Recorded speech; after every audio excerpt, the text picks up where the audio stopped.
310쪽에 있습니다. 에베소서 1장 1절에서 6절까지 말씀입니다. 하나님의 뜻으로 말미암아 그리스도 예수의 사도된 바울은 에베소에 있는 성도들과 그리스도 예수 안에 있는 신실한 자들에게 편지하노니 하나님 우리 아버지와 주 예수 그리스도로조차 은혜와 평강이 너에게 있을지어다. 찬송하리로다.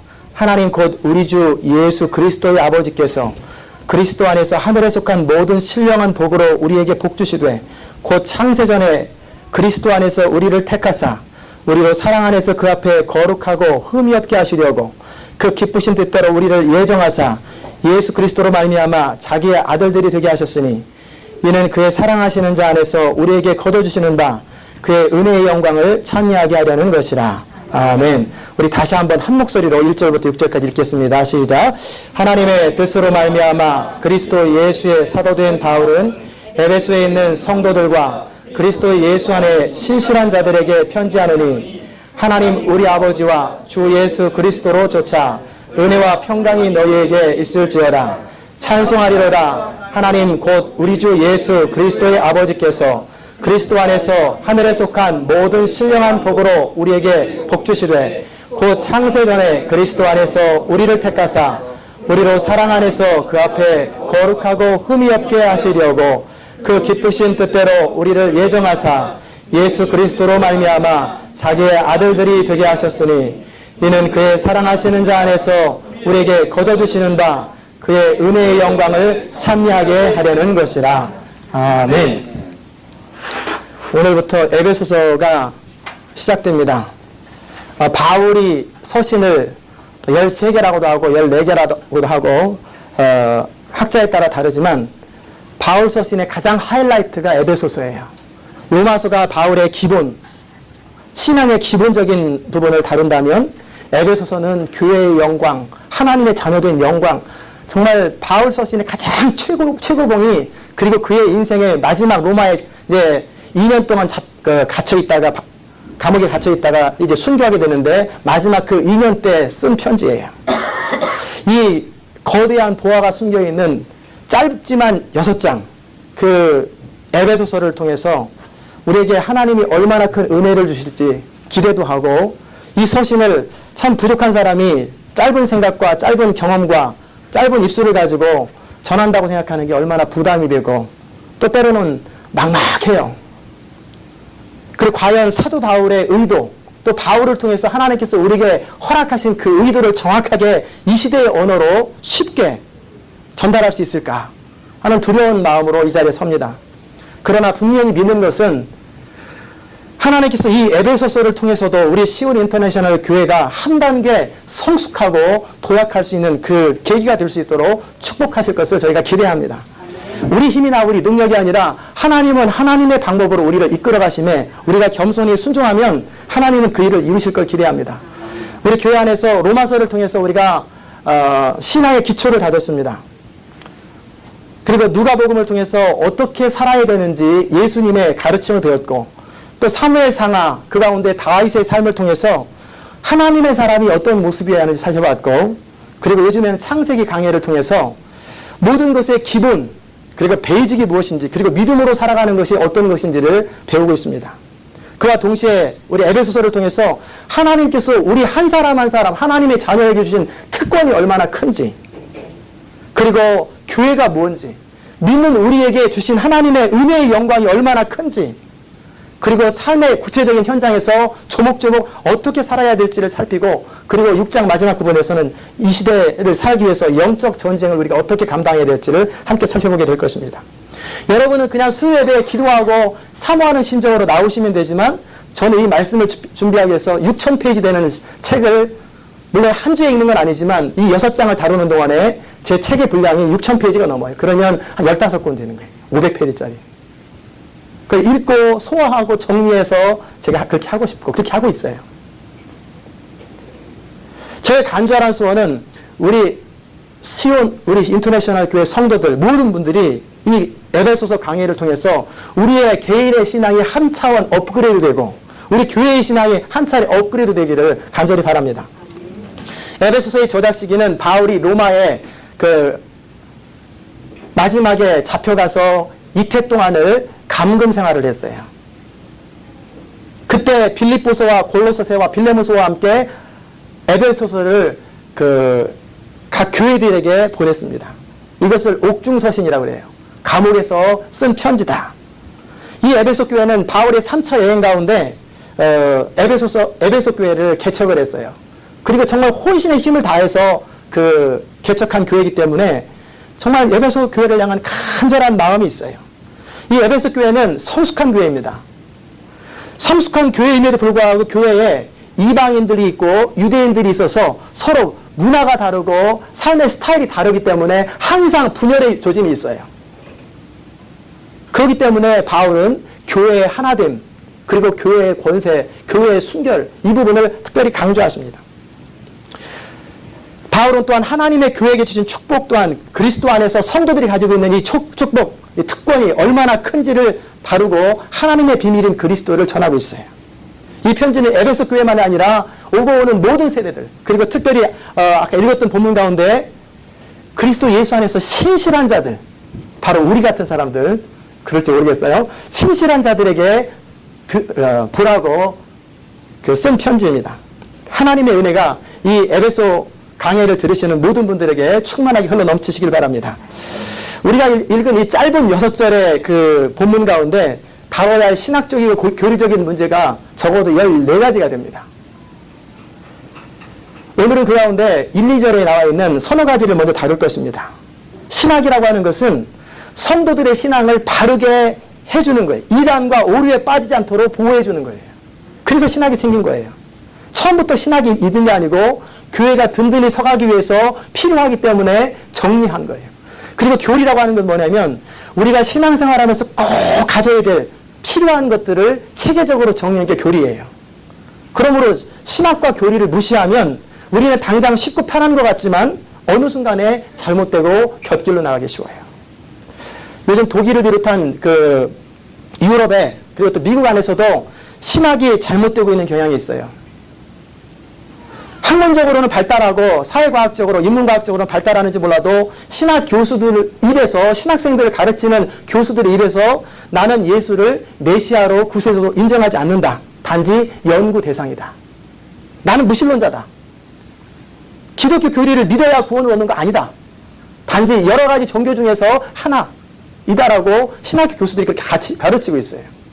그걸 종교 다원주의라고도 하고 그것이 많은 사람들이 그런 게 아니라 대부분의 좀 괜찮다라고 하는 신학교들이 다 그러고 있어요. 그 결과 유럽에는 미국도 점점 그렇게 되어갑니다. 교회라고 하는 것이 이제 서서히 흔적조차 없어져 버려요. 처음에 유럽과 미국을 통해서 전 세계에 복음이 전파되었는데 이제는 거꾸로 이제는 공개적으로 우리가 보고를 할 만큼 유럽은 이제 선교 대상이다. 유럽의 1%도 예수를 안 믿어요. 교회는 기독교라고 쓴 사람은 90%가 넘을지 몰라도 실제 교회는 할머니들만 있고 텅 비어 있어요. 이민사회도 어디서 공부했고 어디서 신학 훈련을 받았는지도 모르고 정통성도 인정되지 않는 사람들이 교회를 얼마나 어지럽히는지 몰라요. 그래서 저 신학이 얼마나 중요하고 그 정통성이 얼마나 중요한가를 우리가 생각해야 됩니다. 감사한 것은 우리 교회 성도들끼리니까 얘기죠. 저를 포함해서 우리 교회 목회자들은 다 한국 장로회 신학대학교 신학대학원을 졸업한, 그래서 미국으로 공부하신 분들이에요. 공부하러 오신 분들이에요. 장로회 신학대학교는 못 들어본 분 계실 텐데 한국에서 가장 큰 교단 예수교 장로회 통합측 교단으로 교단 신학교예요. 그래서 가장 들어가기 힘들고 경건과 동시에 학문적으로 가장 유명한 학교예요. 그래서 6대1이에요. 어떤 사람은 7년을 기다리고 3년을 기다리고 들어가려고 자꾸 떨어지니까. 실력이 뛰어난 것보다 참 바르게 가려고 애쓰는 그런 학교라고 하는 사실이에요. 제가 왜 이 말씀을 합니까? 그만큼 신학과 교리가 중요하기 때문이에요. 이 에베소서를 통해서 또 바울 서신의 모든 그 서신들은 이렇게 튼튼한 논리 전개가 있어요. 그냥 횡설수설 중언변하는 그런 편지가 하나도 없어요. 철저하게 논리적이고 조직적이고 교리적이면서도 때로는 한 절 한 절에 그의 모든 신학이 다 담겨 있어요. 그래서 에베소서를 공부하는 것이 우리에게 얼마나 큰 특권이고 영광인지 몰라요. 그 가운데 첫 번째 1절부터 차례차례 여러분과 함께 다룹니다. 하나님의 뜻으로 말미암아 그리스도 예수의 사도된 바울은 하면서 그가 첫 번째로 쓴 글이 뭡니까? 하나님의 뜻이에요. 우리가 가장 특별히 바울의 문체 가운데 중요한 특징이 있다면 가장 소중한 것을 가장 처음에 써요. 그리고 바울의 편지는 1절이 참 중요해요. 1절. 모든 편지의 1장 1절. 그런데 그 첫 번째 하나님의 뜻으로 내가 사도가 되었다. 그것도 누구의 사도? 그리스도 예수의 사도가 되었다. 여러분, 우리가 살아가면서 정말 중요한 것을 말하라고 하면 그건 뭐냐면 우리의 정체성과 사명이에요. 내가 누구인지, 내가 왜 이 일을 하는지, 왜 살아가고 있는지 이것은 너무너무 중요한 거예요. 삶을 살아가다 보면 문득 허무에 빠지거나 삶이 지루해지거나 갈 길을 잃어버리는 것은 우리 정체성과 우리 가야 될 사명이 없기 때문에 그래요. 정체성이라고 하는 건 뭐냐면 내가 누구인가예요. 내가 도대체 누구인가. 사명이라고 하는 말은 내가 왜 이 일을 하는지, 무슨 일을 해야 되는지, 일이에요. 사역이에요. 우리가 아무리 삶이 낙담되고 힘들어도 이 정체성, 내가 누구인지, 도대체 내가 누구인지, 그리고 내가 왜 이 일을 하는지, 그 사명이 분명하다면 다시 일어설 수 있어요. 언제든지 일어날 수 있어요. 당신은 누구십니까? 그러면 시온 인터내셔널 교회 담임 목사입니다. 찬양 인도자입니다. 이것은 우리의 진정한 정체성이 아니에요. 내가 누구인가에 대해서 정확하고도 분명하게 대답할 수 있는 사람, 그리고 그곳에 자기 인생을 걸 수 있고 생명을 걸 수 있는 사람은 그는 이미 정체성을 가진 사람이에요. 우리가 여자로서 약할 수 있다. 그런데 어머니로서는 강하다 그러잖아요. 이게 뭡니까? 어머니로서 내 키워야 될 자녀, 이 자녀에 대한 의무와 책임과 내 사명이 분명하고 적어도 나는 다른 건 몰라도 이 아이의 엄마라고 하는 정체성이 분명하고 이 아이를 위해서 난 내 생명을 다 주어도 아깝지 않다라고 적어도 그런 생각을 갖고 있는 사람들은 끈질겨요. 얼마나 억척스러운지 몰라요. 처녀 시절에 그 무거운 거 하나 들지도 못하던 사람이 그냥 쌀까마도 정말 필요하면 들을 만큼 정말 엄청난 파워가 생기고 어디서 그런 힘이 나오는지 모를 만큼 그 에너지가 나와요. 사도 바울은 복음을 전하다 수없이 많은 어려움을 겪었습니다. 40에서 하나 강한 매를 3번이나 맞았어요. 태장을. 이건 무슨 뜻이냐면 사람이 40대 이상을 맞으면 동물이라고 취급하기 때문에 40대는 법으로 금하고 있어요.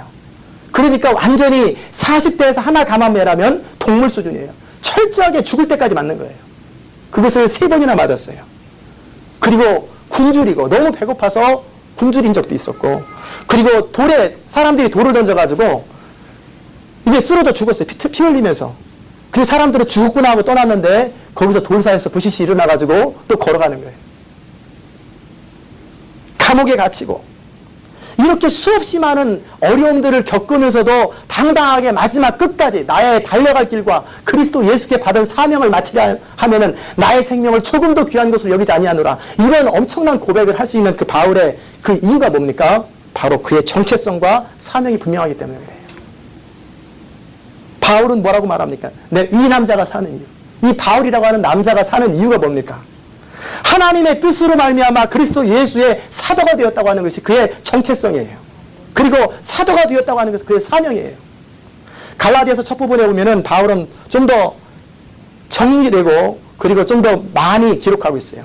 사람에게서 난 것도 아니요, 사람으로 말미암은 것도 아니요, 오직 예수 그리스도와 및 죽은 자 가운데서 다시 살리신 하나님 아버지로 말미암아 사도된 바울은 그 첫 번째 편지 1장 1절이에요.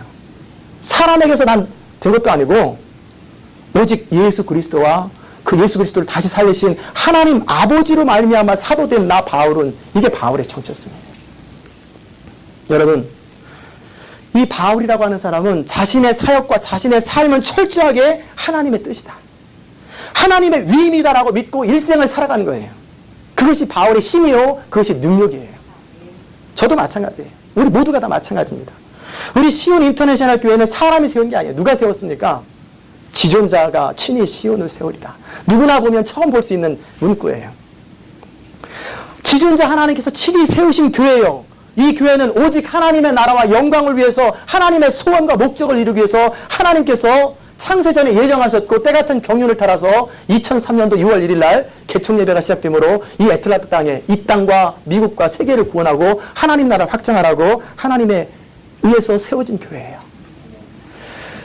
우리 교회는 처음 신앙생활을 시작하는 분이든 오랫동안 신앙생활을 하신 분이든 누구든지 우리 교회에 들어오시고 정착하면 신앙생활을 정말 제대로 잘하게 되고 그렇게 하기를 소원하는 사람들이 모이는 교회예요. 오직 예수를 위해서 오직 믿음으로만 살아가기를 소망하는 사람들이 모인 공동체가 우리 시온 인터내셔널 교회예요. 저도 때때로 낙담될 때가 있어요. 좌절될 때가 있어요. 막막할 때가 있어요. 그럴 때마다 다시 일어서는 힘은 뭡니까? 정체성과 사명이에요. 이 교회는 하나님이 세우신 교회요. 하나님에 의해서 이끌려갈 교회요. 그런 분명한 비전과 믿음이 있고 이 목적을 위해서 부족하지만 내가 세움을 입었다라고 하는 그 정체성, 그 확신이 다시금 일어설 수 있는 용기와 힘이 되는 거예요. 여러분도 마찬가지입니다. 바로 하나님의 꿈을 위하여 그 하나님의 목적을 위하여 여러분 이 교회를 모은 거예요. 우리는 그냥 내가 결정하든지 아니면 남편이 결정해줬다. 내 테이프 듣다가 은혜가 돼서 왔다. 또는 사람들이 소개해서 왔다. 그렇게 해서 이렇게 저렇게 왔다고 생각할지 모르겠지만 여러분을 이 교회에 모으신 것은 하나님의 특별한 목적이 있어서 하나님이 여러분을 모으셨다고 하는 사실을 여러분이 믿으시길 바랍니다. 마찬가지로 여러분의 삶의 자리 가운데 내 남편과 내 아내를 여러분이 골랐다고 생각하지만 아니에요. 그렇게 생각하면 여차하면 헤어져요. 내가 그때 좀 더 신중할 걸. 그런 생각하면서 힘들어져요. 하나님이 여러분에게 맞는 사람들을 택해 주신 거예요. 여러분의 자녀도 마찬가지고 여러분의 부모도 마찬가지예요. 우리가 태어나고 싶어서 태어난 것도 아니고 낳고 싶어 낳은 거 아니에요. 창세전 하나님의 섭리가 있었고 여러분에게 여러분을 통해서 여러분의 부모를 통해서 이 땅에 보내신 분은 하나님이라고 하는 사실이에요. 여러분이 애틀란타에 그냥 온 것 같으죠. 저는 콜롬비아 신학 공부하러 왔다가 여기서 시온 인터내셔널 학교 개척하잖아요. 그죠? 이것은 우연이 된 게 아니에요. 여러분이 미국 땅에 살고 있는 것, 여러분이 한국 사람으로 태어난 것, 어떻게 우리 부모가 한국 사람이라고 왜 하필 한국 사람으로 태어났는 이거 아니에요. 하나님의 특별한 목적이 있기 때문에 여러분을 한국 사람으로, 한국 인종으로 태어나게 하시는 것이고 또 미국 땅에 살게 하시는 거예요. 이 미국이 지금 적어도 지금까지는 전 세계에서 가장 강한 나라요, 가장 파워풀한 나라예요. 여러분 이 미국 땅에서 제대로 이 미국이라고 하는 나라를 활용하기만 하시면 전 세계를 움직이고 전 세계를 책임지고 전 세계에 영향력을 미치는 엄청난 역할을 이 미국 땅에서 우리가 할 수 있어요. 복음으로도 마찬가지예요. 그 엄청난 파워 있는 나라 안에서 하나님 여러분을 이 교회 안에 불렀다고 하는 사실이 나중에 깨닫고 알게 되면 얼마나 큰 은혜고 감사한지 모르실 거예요. 이렇게 하나님의 뜻을 믿고 확신하는 사람은 어떠한 상황에서도 흔들리지 않아요. 또한 우리가 삶의 여정 가운데 우리 직업과 우리 행동 하나하나에 대해서 이것이 하나님의 뜻이라고 하는 분명한 확신이 있는 사람, 당당하고 담대하게 돼요. 왜 사람들이 흔들립니까? 왜 이리 갔다가 저리 갔다가 한참 서는 것 같다 팍 가라앉아 있다가 왔다 갔다 왜 업앤다운이 심합니까? 이 하나님의 뜻, 하나님의 부르심에 대한 확신이 없기 때문에 그래요. 스스로 결정했다고 생각하는 사람, 내가 생각했다고 하는 사람들 잘 될 때는 교만해요. 그러나 안 될 때는 어느 순간에 밑바닥에 가라앉아 있어요. 그래서 교만과 좌절, 열등감은 동전의 양면과 같아요. 같이 굴러가요. 그러나 분명한 하나님 안에서 정체성과 사명이 있는 사람은 흔들리지 않아요. 이게 바로 사도 바울의 인생관이요. 바로 우리 모두가 함께 가져야 될 인생관인 것입니다. 이런 인생관이 있는 사람은 흔들리지 않을 뿐만 아니라 그 안에 열정이 있어요. 누가 시켜서 열정이 생기는 게 아니에요. 누가 억지로 시켜서 하는 것이 아니라 내 인생에 도움이 될까 안 될까 이런 거 따져가면서 하는 사람은 그 안에 열정이 없어요. 그냥 마지못해 하는 거예요. 내 마음 깊은 곳에서 불꽃이 튀어나와야 돼요. 이 열정으로 주일들을 감당할 때 하나님의 역사가 일어나는 거예요. 누가 시키니까 어쩔 수 없이 먹고 살아야 하니까 주어진 상황에서 이런저런 가진 사람들은 열정이 없어요. 그런 사람 무엇을 해도 실패를 해요. 내가 사는 이유, 내가 지금 하고 있는 이 일이 하나님의 뜻으로 말미암았다라고 하는 분명한 확신이 있는 사람은 불도저 같은 추진력이 있는 거예요. 그것이 열정의 근원이에요. 불타는 거예요. 그게 없는 사람은 뭔가 하긴 하는 것 같은데 하는 것 같지도 않고 안 하는 것 같지도 않고 맨날 그렇게 살다가 나도 왜 이러는지 나도 몰라. 그러면 다시 한번 점검해 봐야 돼요. 그리고 이런 열정 있는 사람은 지치지 않아요. 이게 바로 행복한 그리스도인입니다.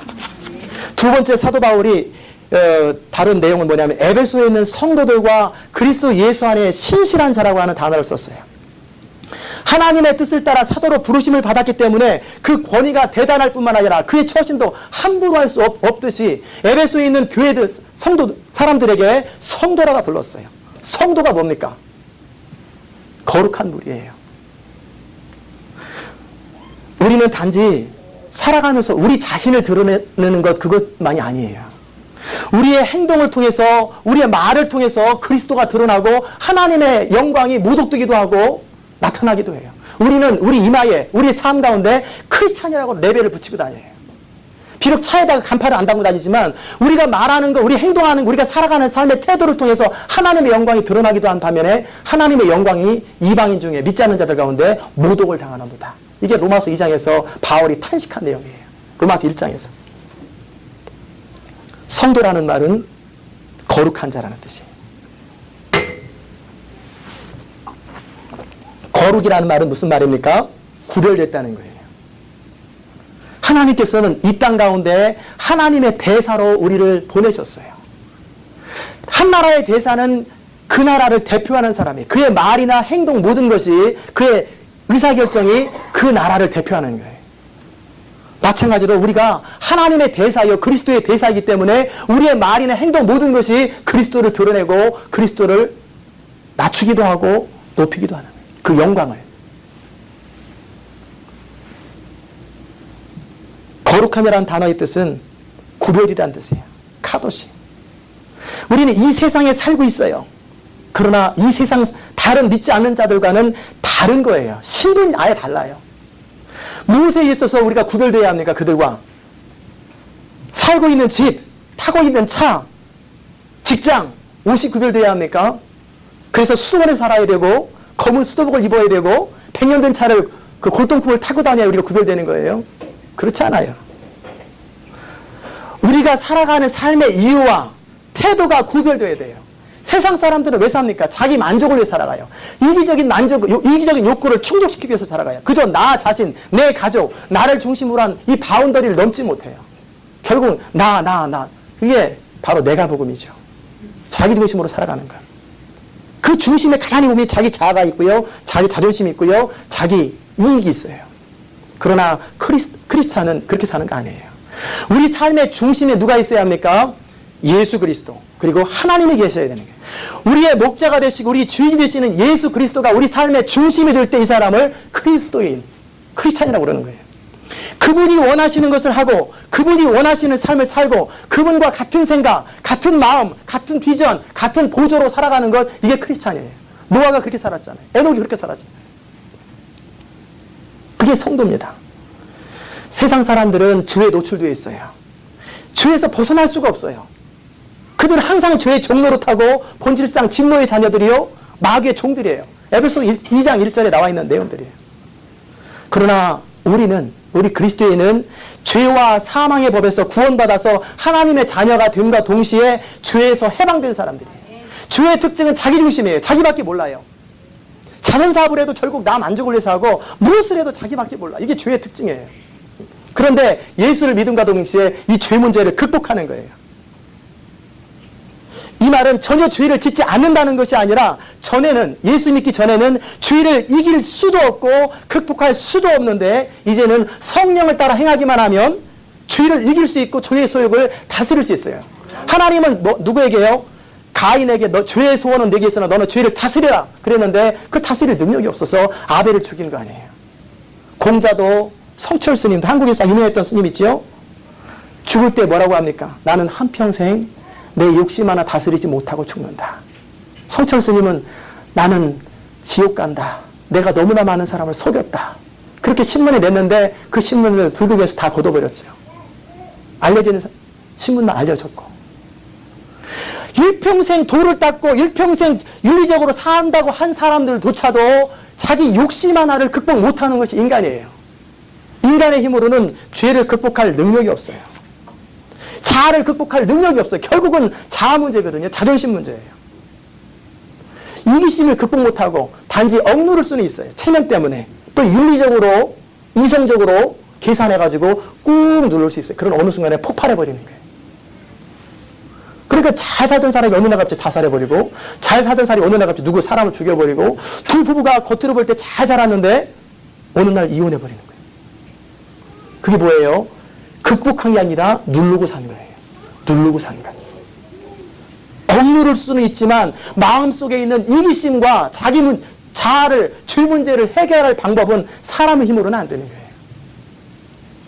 그러나 우리가 하나님의 자녀가 된 순간 우리 안에 이기심을 극복할 수 있는 힘이 생겨요. 그게 바로 성령의 능력이고 하나님의 사랑을 깨닫게 되고 우리가 하나님의 자녀라는 분명한 정체성과 함께 우리의 사명을 인식하게 되면 부질없는 세상 욕심과 이기심에서 언제든지 벗어날 수 있어요. 안 미워지는데 어떻게 하겠어요? 사람들이 그렇게 관심 있는 거 나는 관심이 안 생기는데 어떻게 하겠어요? 그럼 되는 거죠. 그럼 저절로 되는 거예요. 우리가 노력한다고 되는 게 아니라 그리스도가 주인 되는 삶을 살다 보면 어느 순간에 세상 사람들과 너무나 많이 구별되어 있다는 사실을 자기는 발견하게 돼요. 다른 사람도 발견하고. 이게 바로 구별이에요. 우리가 죄에서 자유해진다는 건 뭐냐면 우리 겉으로 드러난 삶뿐만 아니라 우리 내면 자기 혼자 있을 때도 죄의 정욕이 눌러지고 사라지고 제거된다는 거예요. 너희가 성령을 쫓아 행하라. 그리하면 육체의 욕심을 이루지 아니하리라. 갈라디아서 5장 16절 이하 말씀인데 우리가 성령을 쫓아 살기만 하면 죄에서 자유한 사람이 된다는 거예요. 이것이 바로 성도의 특권이에요. 성도는 정결함을 받은 백성이요 구별된 사람이기 때문에 거룩한 나라요 그의 하나님의 소유된 백성이라고 베드로는 고백하고 있어요. 우리가 똑같이 세상에 발을 딛고 똑같은 차를 타고 비슷한 집에 산다고 해서 세상에 안 믿는 사람과 똑같은 게 아니에요. 전혀 우리는 다른 사람들이에요. 우리는 누굽니까? 영원하신 하나님의 자녀요. 하늘나라 시민권을 가진 사람이요. 영원히 하나님 나라에서 왕노릇하며 살 사람이요. 그들의 운명은 죄의 종노릇하다가 멸망당할 것이지만 그래서 우리가 불쌍히 위해서 전도해야 되죠. 그렇지만 우리는 어떤 사람들이에요? 이 세상에서 하나님과 동행하고 살다가 영원한 곳에서 갈 곳이 있고 우리를 기다리는 하나님이 계시고 우리의 신분은 너무 확실한 거예요. 그리고 또한 사도 바울은 에베소 교인뿐만 아니라 그리스도 안에서 신실한 자들에게 편지하노니 이렇게 돼 있어요. 신실한 자들. 여러분 신실이 뭡니까? 신실. 그리스도인은 단지 선한 사람, 멋진 사람이 아니에요. 그리스도인의 특징, 그 신실함이라는 단어의 특징은 뭐냐면 믿음으로 살아가는 거예요. 신실함이라는 말은 믿음이 충만하다는 거예요. 믿음의 진수는 뭡니까? 예수 그리스도 그분과 인격적인 관계가 기초가 닦여 있는 사람이에요. 즉 그리스도와 맺은 인격적인 관계에 있어서 신실함이라고 하는 것은 믿음에 든든히 서 있는 사람 말하는 거예요. 믿음이라고 하는 주님과 우리와의 관계예요. 그 깊은 관계 속에 흔들리지 않는 믿음의 기초가 있기 때문에 믿음에 든든히 선 사람을 신실한 사람이라고 그러는 거예요. 이 편지는 그냥 교회 다니는 사람 또 안 믿는 사람을 위해서 써진 게 아니에요. 바로 신실한 사람들에게 쓰여진 편지예요. 믿음의 일관성을 지키고 믿음에 있어서 타협하지 아니하고 매 순간 하나님의 뜻을 따라 순종하고 살아가고 있는 바로 그 사람들에게 쓰여진 편지예요. 신실한 자들은 믿음을 지속적으로 지키는 사람들을 말해요. 보통 사람들은 좋을 때는 좋다가 감사하고 기뻐하다가 상황이 어려워지고 내 원하는 대로 안 되면 흔들리고 무너지고 좌절합니다. 이게 보통 사람들이에요. 그러나 신실한 사람들은 그런 사람 아니에요. 바울은 빌립보 감옥에 갇혀 있으면서도 찬송하고 감사했어요. 이게 어떻게 가능합니까? 그의 바울의 신앙관, 그의 정체성 때문에 그래요. 바울의 그 삶의 그 분명한 신앙은 뭐냐면 하나님의 허락이 없이는 아무것도 이루어지지 않는다고 하는 하나님의 절대 주권에 대한 확신이 있어요. 그것이 그의 믿음을 지켜주는 거예요. 결국 빌립보 감옥은 바울을 가두는 장소가 아니라 바울의 선교지가 되어버렸어요. 바울의 신실함 때문에 빌립보 감옥이 간수와 그 가족들과 그곳이 선교지로 바뀌어버린다는 거예요. 우리가 어떤 상황, 어떠한 조건이 있어도 우리가 하나님을 향한 신실함을 유지하고 믿음을 유지한다면 그것은 기적의 장소가 될 것이요. 우리는 하나님의 영광을 나타내는 도구가 될 것이요. 기적의 통로가 될 것을 여러분이 믿으시길 바랍니다. 때로 우리가 조롱당할 수 있어요. 비웃음을 당할 수도 있어요. 그럼에도 불구하고 하나님을 향해서 우리가 신실하게 살아가면 바로 그 장소, 그 사건, 그 시간을 통하여 하나님 나라가 확장된다고 하는 사실을 여러분이 믿으시기 바랍니다. 때로 신실함을 유지하기 위해서 재정적인 대가를 치러야 될 수가 있고요. 직업을 잃을 수가 있고요. 여러 가지 많은 대가를 치를 수가 있어요. 우리가 그럼에도 불구하고 믿을 만한 사람, 신뢰할 만한 사람, 신실한 사람이 되어야 우리를 통해서 하나님이 드러나는 거예요. 그리스도인은 내가 누구인지를 분명하게 알기 때문에 그리스도를 부인하고 신실함을 부인하기보다는 차라리 죽음을 택하는 사람이 크리스찬이에요. 교회 다닌다고 크리스찬이 되는 게 아니에요. 우리는 그리스도 안에서 신실한 자들이 되어야 합니다. 갈라디아서 2장 20절에 뭐라고 기록되어 있습니까? 내가 그리스도와 함께 십자가에 못 박혔나니. 우리는 누굽니까? 그리스도와 함께 죽은 사람들이에요. 2000년 전에 십자가의 사건이 나의 사건이 되어서 나도 그리스도와 함께 고난 가운데 죽은 사람들이에요. 우리 자아는 이미 끝난 사람들이에요. 그리고 이제 다시 부활하신 주님과 함께 다시 살아서 살아가는 사람들이에요. 부활의 영광에 동참하며 살아가는 사람들이 우리 크리스찬의 아이덴티티예요. 우리가 그리스도 안에 있다는 것, 그것은 바로 그리스도와 함께 우리 자아가 십자가에 죽고 그리스도와 함께 다시 살아서 새 생명 가운데 주님께서 왕노릇 하시는 삶을 살아가는 것이 이게 바로 크리스찬이라는 거예요. 이제 내가 사는 것은 나를 사랑하사 나를 위해서 죽으신 하나님의 아들 예수 그리스도를 믿는 믿음으로 사는 것이다. 이게 바로 그리스도 안에 있는 삶이요, 그리스도와 연합한 자의 삶이에요. 그리스도와 연합했다는 말은 뭡니까? Without you, I am nothing. Without you, I am lost. 주님이 없이는 나는 아무것도 아니요, 예수님이 없이는 나는 언제든지 방황할 수밖에 없는 사람이라고 하는 것을 고백하는 것. 그래서 우리의 정체성은 그리스도 안에 있는 신실한 하나님의 성도입니다. 그 다음 주제는 뭡니까? 은혜와 평강이 있을지어다. 은혜와 평강이에요. 유대인들 또 그런 성경 비디오만 보거나 그러면 늘 나오는 게 뭐냐면 Peace be with you. 평강이 있을지어다. 평강이 있을지어다. 그들의 삶의 자리가 항상 힘들고 고통스럽기 때문에 그런 인사를 할 수도 있지만 하나님의 평강이 있기를 바라는 마음으로 그런 인사들을 서로 합니다. 여러분, 그런데 평강이 어디서 옵니까? 제가 평강이란 단어에 관해서 예화를 본 적이 있어요. 그건 뭐냐면 어느 그림 전시회에서 대상을 차지한 작품이 있는데 그 작품 제목은 뭐냐면 피스예요. 평강. 어떤 그림이었냐면 엄청난 폭포가 쏟아지는 그런 폭포 소리가 그림에서도 들리는 것처럼 엄청난 폭포가 쏟아지는 그 현장에서 그 옆에를 자세히 봤더니 약간 어두운 곳에 바위가 있는데 거기는 폭포가 물이 닿지 않는 곳이에요. 거기에 둥지가 있어요. 새 한 마리가 거기 있는데 어미새와 함께 같이 있어요. 비록 폭풍이 치고 비바람이 치고 엄청난 그런 거 있어도 어미새가 옆에 있는 한 그 새끼새는 평강을 유지하는 것. 그게 평강의 뜻이에요. 우리 삶에 어떤 환경, 어떤 처지에 있어도 하나님 어디 계십니까? 우리와 함께 계세요. 하나님 우리와 함께 계시다고 하는 그 사실을 믿는 믿음 안에서 우리가 평강을 누리는 거예요. 흔들리지 않는 거예요. 이 평강은 어디에서 옵니까? 은혜를 깨닫는 데서 와요. 은혜가 뭡니까? 받을 자격이 전혀 없는데도 받는 것이 은혜예요. 우리 믿음의 첫 번째 출발은 어디입니까? 은혜예요. 너희가 그 은혜를 인하여 믿음으로 말미암아 구원을 얻었나니 이것은 너에게서 난 것이 아니요 하나님의 선물이라. 우리는 아담 이후로 죄에 빠져서 스스로 하나님께 도달하는 자도 없고 스스로 하나님을 찾는 자도 없어요. 우리 죄 문제를 해결할 방법이 없고 하나님과 화해할 방법도 없어요. 찾지도 않으니까. 그런데 우리가 하나님의 자녀가 되어서 하나님의 자녀로서의 놀라운 특권을 누리고 산다는 것, 이 자체가 은혜예요. 우리는 본질상 진노의 대상이에요. 멸망의 대상이요. 하나님과 원수된 존재예요. 노아 홍수 때 우리는 다 물에 쓰러져 죽었던 선주처럼 지금 죽어도 할 말이 없는 사람들이에요. 죽어도 마땅한 사람들이에요.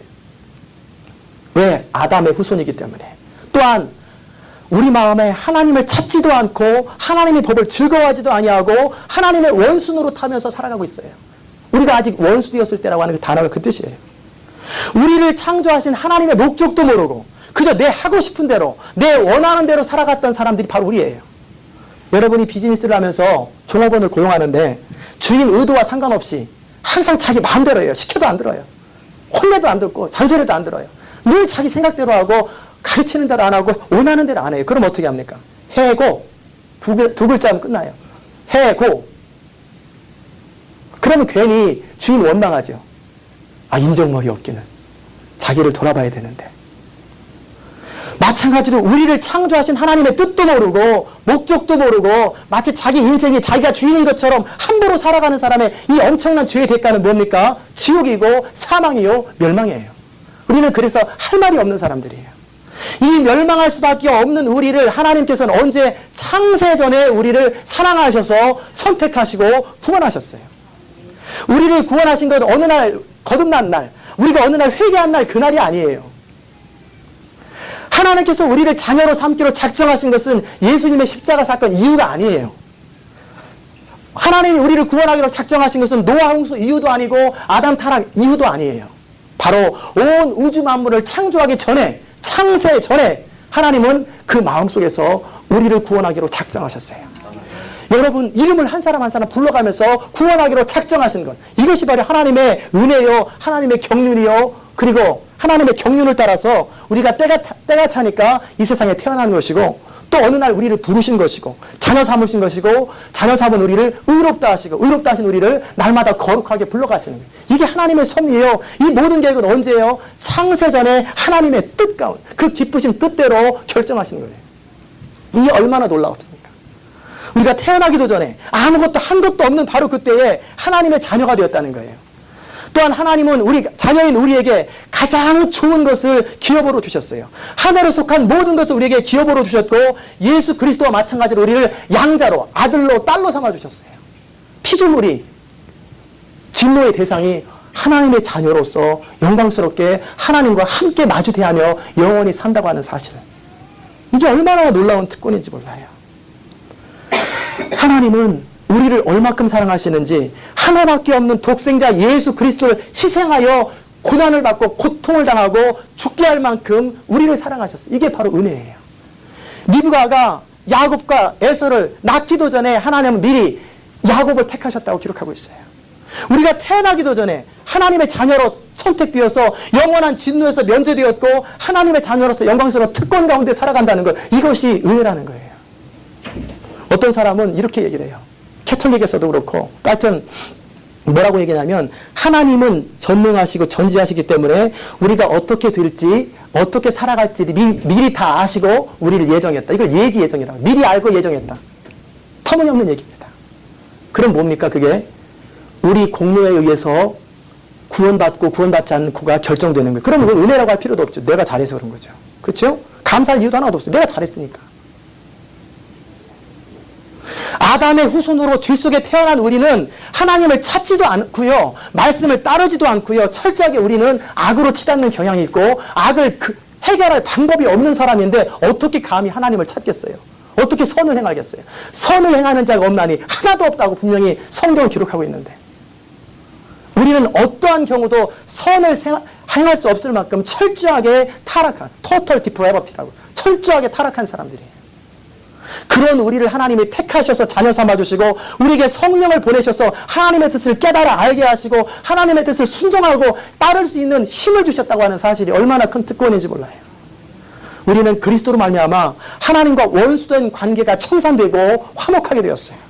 우리가 아직 죄인 되었을 때, 여전히 하나님 모르고 하나님 원수 노릇할 그 죄인 되었을 때에 하나님은 그리스도를 십자가에 죽게 하심으로 하나님의 우리를 향한 사랑을 확증하셨고, 그리고 선포하신 거예요. 하나님도 모르고 하나님의 뜻도 모르고 바로 그때 하나님은 아들을 죽게 하셨어요. 여러분이 여러분의 아들을 누구를 위해서 죽게 하겠어요? 혹시 의로운 일을 하다가 전쟁터에서 그렇게 할 수 있겠죠. 그러나 여러분의 비즈니스를 2번, 3번 망하게 한 여러분의 원수를 위해서 여러분의 자녀를 죽게 하겠어요? 못하지요. 우리 모두가 아담의 허리에 있을 때, 우리 조상들의 몸에서 태어나기도 전에 주님이 우리를 위해서 죽으셨다고 하는 것이 바로 예정이요, 이것이 바로 은혜라는 거예요. 하나님께서 이렇게 우리를, 그리스도의 피값 주고 사신 우리를 얼마나 사랑하는지 몰라요. 세상에서 마치 우리 한 사람밖에 없는 것처럼 우리를 사랑하세요. 그리고 그 하나님께서는 우리가 이 세상에 살아가면서 필요한 것, 해야 할 일, 처하게 될 모든 위험한 상황들까지도 다 주장하시는 분이에요. 보호하시고, 그리고 우리가 영원한 처소에 갈 곳도 미리 예비하시고, 내가 먼저 가는 것은 너희로 해서 처소를 예비하라 하노니, 우리의 모든 것을 책임지고 우리의 살아가는 생애뿐만 아니라 모든 영원한 것까지 다 보장하시고 책임지시고 이끌어주시는 그 하나님, 그분이 우리 아버지 하나님이세요. 이 하나님의 사랑을 믿는 사람들, 이 하나님의 선하심을 믿는 사람들, 하나님의 목자 되심을 믿는 사람들 마음속에는 평강이 있어요. 세상이 줄 수 없는 평강, 세상에 빼앗을 수도 없는 평강. 코르텐범 여사가 뭐라고 그랬냐면, 자신을 고문하는 사람에게 당신은 내 육체를 고문할 수 있지만 내 영혼을, 내 마음을 고문할 수는 없다. 내 영혼은 하나님 안에 있다. 이런 사람들 마음에는 평강이 흘러넘치는 거예요. 흘러넘쳐요. 바로 왜? 이 평강의 근원이 영원한 하나님의 선택에서 출발되었기 때문에, 우리 행한 바 의로운 행위로 말미암지 아니하고 오직 중생의 시승과 성령의 새롭게 하심을 따라 우리가 구원을 받았기 때문에, 우리가 살아가면서 어떤 행동을 하더라도, 우리가 어떤 죄에 빠지더라도 상관없이 우리는 하나님의 자녀로 이미 택함 받으신 걸 여러분이 믿으시길 바랍니다. 우리의 행동에 따라서, 우리 삶의 태도에 따라 상관없이 하나님 우리를 선택하셨어요. 하나님의 사랑하심을 입은 존재들이에요. 바로 예수 그리스도 안에서 우리를 택하심을 받아 하나님의 자녀가 되었기 때문에 우리는 이미 우리의 과거와 현재와 미래가 창세전에 이미 accept, 용납되는 거예요. 이것이 바로 성도의 특권이요, 이게 배짱이에요. 배짱이에요. 또한 우리가 살아가면서 성령께서는 우리를 보호하시고 우리를 도우실 뿐만 아니라 우리 연약함을 아시고, 우리가 때로는 마땅히 빌 바를 알지 못하고 무슨 기도해야 될지도 모를 만큼 힘들어할 때, 또 뭐가 뭔지도 모를 때 우리를 위해서 친히 간구하심으로 우리가 하나님의 사랑으로 빚어져 간다는 사실이에요. 우리 크리스찬의 삶은 전진만 있어요. 결코 후퇴는 없어요. 우리가 실족할 때도, 우리가 낙담될 때도, 우리가 실패할 때도, 우리가 보아도 한심한 행동을 할 바로 그때도 하나님은 모든 상황을 선으로 바꾸시는 분이에요. 어떻게 선을 바꾸십니까? 우리가 약할 때, 실패한 바로 그 자리에서 우리는 우리의 현주소를 바라봐요. 그리고 이제는 나의 능력이 아니라, 내 안에 어떤 것이 아니라 오직 그리스도 안에 있는 은혜만을 붙들게 되고, 오히려 약한 것만을 자랑하게 되고, 그래서 내가 약할 바로 그때에 하나님의 강하심이 드러나면서 은혜의 영광을 찬미하게 되면서, 우리는 우리 힘이 아니라 우리 안에서 역사하시는, 우리 속에서 역사하시는 강력한 힘으로 말미암아 하나님의 일들을 감당하게 되는 거예요. 그러니까 학교도 안 다녀보고 배운 적도 없는 베드로가 교회의 지도자가 되어서 3,000명, 5,000명이 하루아침에 주님께 돌아오는 엄청난 일에 쓰임받는 거예요.